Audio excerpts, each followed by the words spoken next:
మీరు ఫేస్ చేసిన ఆ ప్రాబ్లంకి ఇక పైన బ్రేక్ పడుతుందని ఏమన్నా ఆశ కలుగుతోందా? థ్యాంక్ యూ అశోక్ గారు. గుడ్ ఈవినింగ్ మీకు అండ్ ప్యానెల్లో ఉన్న మిగతా సభ్యులకి and also Big TV audience అందరికీ కూడా వెరీ గుడ్ ఈవినింగ్ అండి. అండ్ ఈ ఇష్యూని ఈరోజు మీరు డిబేట్ తీసుకొని అడ్రస్ చేయటం వీఆర్ వెరీ థ్యాంక్ఫుల్ అండి. ఎందుకంటే ఒక మహిళగా, ఒక ఫీమేల్గా, ఏ ప్రొఫెషన్ అయినా పర్టికులర్గా ఇలా పాలిటిక్స్ కానీ ఏదైనా సరే పబ్లిక్ లైఫ్కి సంబంధించిన ఒక ప్రొఫెషన్ తీసుకొని ముందుకు రావాలి అంటే చాలా ఆలోచిస్తారు. ఇళ్లలో కూడా ఎవరైనా మహిళ నేను పాలిటిక్స్లోకి వెళ్తాను అనగానే భయపడుద్ది. ఎందుకు భయపడుతుంది అంటే వాళ్ళకి తెలుసు ఎలాంటి ఛాలెంజెస్ ఫేస్ చేయాలి, బయటకు వస్తే ఎలాంటి ట్రీట్మెంట్ ఉంటుంది, ఎలాంటి రెస్పెక్ట్ ఉంటుందో, ఎలా ట్రోల్ చేస్తారో ఏంటో అనే ఒక భయం ఉంటుంది.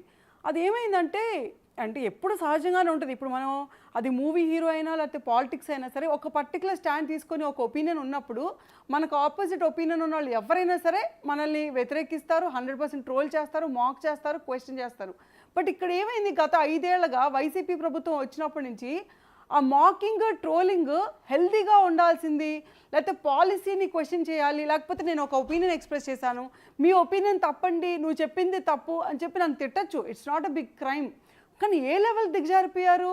నా క్యారెక్టర్ అసాసిన్ చేయటం నేనే కాదు, నాతోటి ఉండే ఏ పార్టీ అయినా సరే, అది వైసీపీయా, జనసేన, బీజేపీయా, లేకపోతే టీడీపీ అని కాకుండా ఎవరైనా సరే అర్జెంటుగా వాళ్ళని అటాక్ చేయాలి, వాళ్ళ క్యారెక్టర్ని అటాక్ చేయాలి, వాళ్ళ ఫోటోల్ని మాఫ్ చేయాలి. మేము వేరే సోషల్ మీడియాలో ఎక్కడైనా మా పర్సనల్ పోస్ట్లో లేకపోతే మా పిల్లల్లో ఫ్యామిలీ పోస్టులు అని పెట్టుకుంటే అవన్నీ ఇక్కడ తీసుకొచ్చి నీ పిల్లలు అంతు చూస్తాం, నీ అంతు చూస్తాం అని బెదిరించాలి. అంటే ఇంకా ఎంతవరకు దిగజారుతారో అంతవరకు దిగజారిపోయి మమ్మల్ని మానసికంగా హింస పెట్టాలి, వీళ్ళు ఎలాగైనా సరే నెక్స్ట్ కమెంట్ పెట్టేలాగా మనం చేయకూడదు అని చెప్పి భయపెట్టడానికి అయితే మ్యాక్సిమం ట్రై చేశారు. మేమందరం ఏంటంటే ఇంకా సరే మనం స్ట్రాంగ్గా ఉండాలి, మనం ఒకసారి పబ్లిక్ లైఫ్లోకి వచ్చాము, గట్టిగా స్టాండ్ తీసుకున్నప్పుడు ఇలాంటి వాటికి భయపడకూడదు అని చెప్పి లోపల చాలా ఇబ్బంది ఉన్నా, బాధ ఉన్నా సరే అన్నీ దిగమింగుకొని పైకి మాత్రం చాలా స్ట్రాంగ్గా ఉన్నాం. ఈరోజు సోషల్ మీడియా ఇదివరకులా కాదు. ఇదివరకు నాకు తెలిసి ఈ రోజుల్లో మనుషులు ఒకరితో ఒకరు మాట్లాడుకోవడం కూడా మానేశారు. ఎవరికి ఏ ఇన్ఫర్మేషన్ వచ్చినా ప్రతి ఒక్కళ్ళు ఒక సోషల్ మీడియా మీద రిలే అవుతారు. దాంట్లో ఎంత నిజం ఉంటుందో ఎంత అబద్ధం ఉంటుందో తెలియదు. అదే కదా ఇప్పుడు ఇలాంటి చట్టాలు తీసుకొస్తే ఏంటంటే ఫస్ట్ థింగ్ ఫేక్ న్యూస్లో మనం అరికట్టచ్చండి. ఎవడి నోటుకు వచ్చినట్టు వాళ్ళు నా ఇష్టమైనట్టు ఫేక్ న్యూస్ రాసుకుంటాను, జనాల్ని భయాందోళనకి గురి చేస్తాను అంటే కుదరదు. ఇంకోటి నెక్స్ట్ ఇలా అటాకింగ్ ఆన్ విమెనే కాదు, even men are victims of this. అంటే ఇప్పుడు మీరు చూసుకుంటే చంద్రబాబు నాయుడు గారు కానీ, పవన్ కళ్యాణ్ గారు కానీ ఎంత పెద్ద లీడర్స్ అండి. ఏ మాత్రమైన భయం ఉందా? మాట్లాడి పోస్టులు పెట్టే వాళ్ళకి కానీ, అరే ఇప్పుడు ఇంత పెద్ద లీడర్ని మనం అంటున్నాం మాకేమైనా అవుతుందేమో అని చెప్పి భయం ఉంటే అలా చేస్తారా? ఆ భయం లేదు. లేకపోవటానికి కారణం విచ్చలవిడితనం.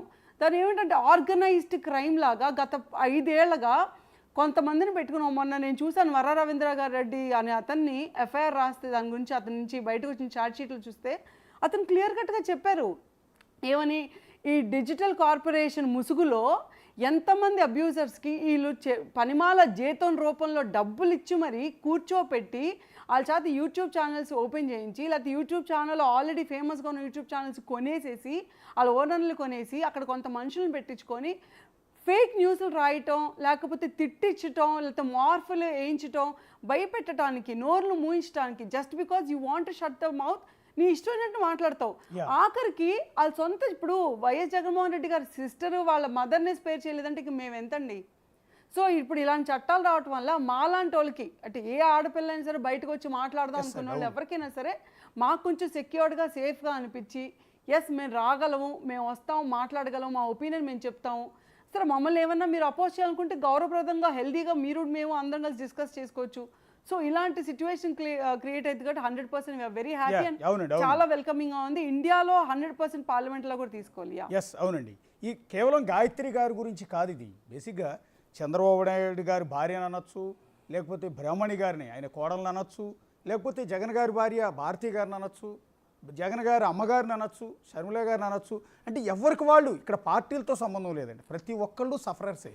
సో ఇలాంటి యాక్ట్ అనేది తీసుకురావటం ద్వారా ప్రతి ఒక్కళ్ళు ఈ నరకం నుంచి బయటపడే అవకాశం ఉంటుంది. సో ఇక్కడ రాజకీయ పార్టీల వాళ్ళను ఉద్దేశించి మాత్రమే కాదు, ఇండివిజువల్స్ ప్రజలందరికీ కూడా ఈ ఏదైతే ఈ దరిద్రం నుంచి విముక్తి దొరుకుతుందని చెప్పాల్సి ఉంటుంది. ఒకసారి జనసేన